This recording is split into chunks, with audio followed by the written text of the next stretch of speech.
Yo les amis, bienvenue sur l'Arena Game où le football mérite d'être vécu. Ils sont title contender, oui, ce sont eux. Ils le méritent, ils ont le niveau, ils ont l'équipe qu'il faut et ils ont en tout cas toute la structure qu'il faut pour aller, n'est-ce pas, chercher le Graal. Surtout que Man City vient de lâcher les points, Liverpool demain joue face au gros. Donc en gros, Arsenal aujourd'hui face à Crystal Palace a vraiment montré, a prouvé à la face du monde qu'ils étaient là pour être le meilleur contender title qui puisse exister. Voilà, le meilleur title contender parce que vous êtes compliqués. Les amis, avant que je ne puisse développer cette vidéo, commence par t'abonner, liker, partager la chaîne car le plus important c'est que nous soyons 10 000 abonnés sur cette chaîne afin d'être la chaîne numéro 1 du football en Afrique. Let's go pour le débrief. Les amis, Arsenal qui commence aujourd'hui son match, on a eu droit à 3 buts en moins de 20 minutes de jeu. C'était déjà plié davantage parce que moi j'ai vu le début de la rencontre, je me suis dit Palace en tout cas va servir la victoire à Arsenal sur un plateau parce que c'est tellement soporifique, c'est tellement faible derrière que je me suis dit là ça y est, il n'y a pas de débat, il y a en tout cas quoi, il n'y a pas à dire parce que Crystal Palace aujourd'hui a montré ses limites. Crystal Palace aujourd'hui a prouvé à la face du monde, ils ont permis, n'est-ce pas, aux médias de nous faire croire que cet Arsenal là était meilleur. Pour moi, je dis qu'ils ont été meilleurs sur cette rencontre parce que oui, ils auraient pu être meilleurs face à Everton, mais malheureusement, ils ont lâché des points. Mais aujourd'hui, ils ont récidivé. Les amis, ils ont récidivé.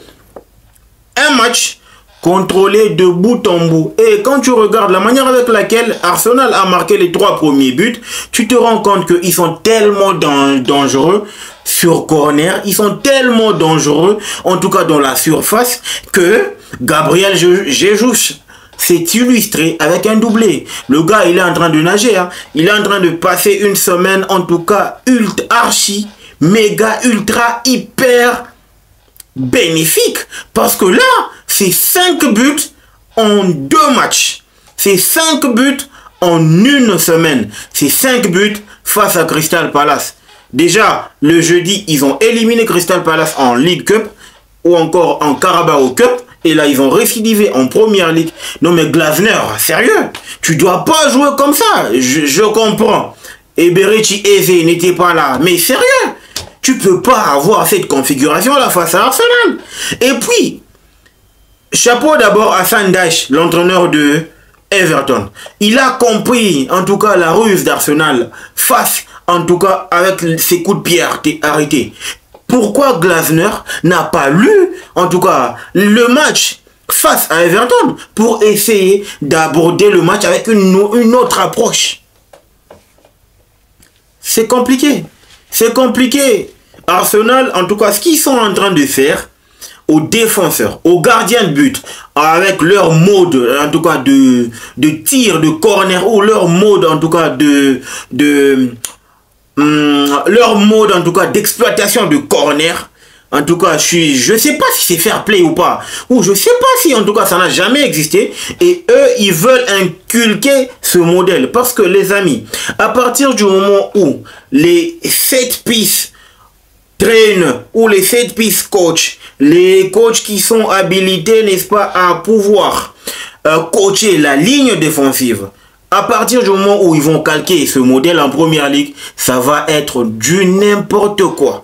Ça va vraiment être rude, ça va être vraiment... Moi je dis, j'ai pitié pour les gardiens. Hein, parce que déjà, à partir du moment où tu regardes la manière avec laquelle Arsenal est en train de tirer ses corners, si tout le monde commençait à l'appliquer, je crains fort que les gardiens soient victimes de cette méthode. En tout cas, ça, c'est mon point de vue par rapport à ce que je vois actuellement. Les amis, quand tu regardes aujourd'hui, la performance individuelle, elle a été importante. Mais avant que je ne puisse toucher au gros lot ou au gros cylindré en termes de performance individuelle, Kelly, c'est qui ce garçon?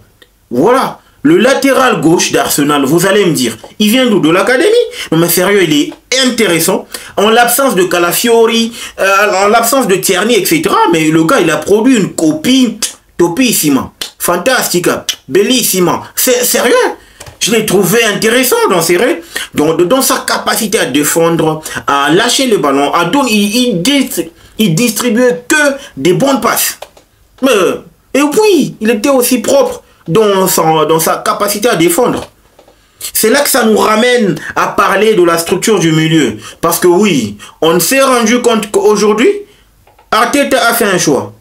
Bencher ou encore mettre sur le banc Declan Rice pour permettre à ce que Thomas Partey soit dans son élément et accommoder la titularisation de Gabriel Jesus, étant donné qu'on devait, n'est-ce pas, reculer Kai Havertz d'un cran pour permettre à Gabriel Jesus de pouvoir être l'élément principal, l'atout principal ou le numéro 9 attitré. Et aujourd'hui, il a produit une très bonne copie dans des très bons coups et surtout impactant dans le jeu. C'est là que je me suis rendu compte que, voilà, chapeau à l'artiste, parce que c'est pas donné à tout le monde. Aujourd'hui, il revient de bonne grâce. Je pense que si continuer de cette façon-là, on pourra retrouver le Gabriel Jesus qui a été recruté pour ça à Arsenal. Et surtout, ça va permettre à Arsenal de pouvoir se focaliser sur sa première ligue, parce que là, il n'y a aucun débat. Nous, Blues, on n'est pas le title contender. On n'est pas là. We are not in the title race. We are just here to negotiate game after game. And we will see at the end of the season. That's all you need. That's all you need right now. Ok? Mais Arsenal, c'est l'équipe qui est faite pour remporter la première ligue.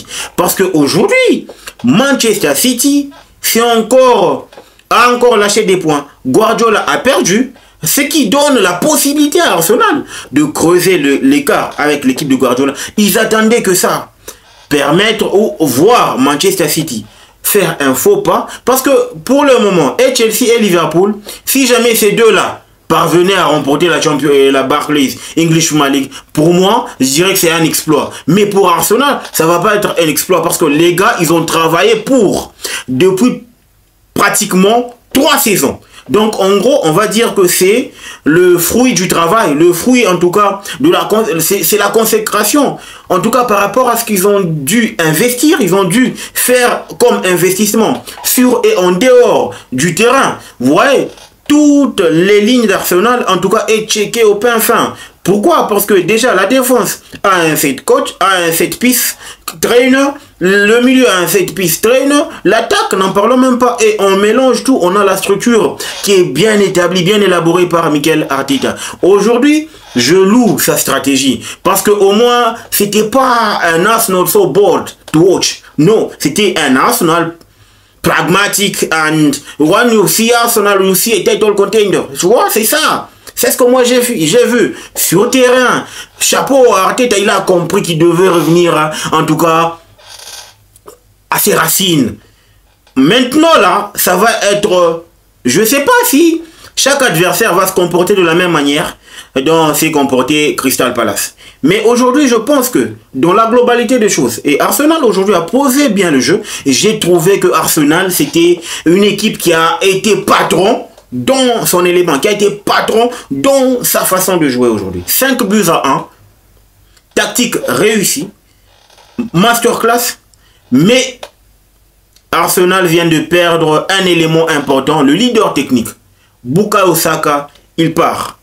Je ne sais pas pour combien de temps, on le saura après cette vidéo, mais je trouve que la blessure de Bukayo Saka va vraiment impacter sur la saison. J'ose croire que ça va pas être pour une très longue période. Parce que moi, je trouve que Gabriel Martinelli, c'est brouillon et c'est aussi prévisible. Leandro Trossard, tu peux pas en tout cas t'appuyer sur lui pour mener ton attaque. Mais je trouve que Bukayo Saka, surtout que c'est leur élément, numéro 1, 15 matchs impliqués dans 15 buts. Donc il est à 15 buts et assists cumulés dans 15 matchs. Donc je trouve, pour moi, je dirais que c'est là le handicap de cette rencontre. J'ose croire que ça va pas en tout cas faire tâche sur la performance de l'équipe d'Arsenal pour les matchs à venir, pour les rencontres à venir. Parce que là, on commence, c'est bientôt le Boxing Day. C'est là qu'on va voir si Arsenal a les tripes, a en tout cas les jambes pour aller chercher en tout cas cette couronne, la couronne d'Angleterre. Je ne sais pas comment est-ce que Arsenal va en tout cas faire sans Bukayo Saka lors du Boxing Day. Le point à améliorer, les amis, je trouve que à partir du moment où Mikel Arteta a trouvé cette formule avec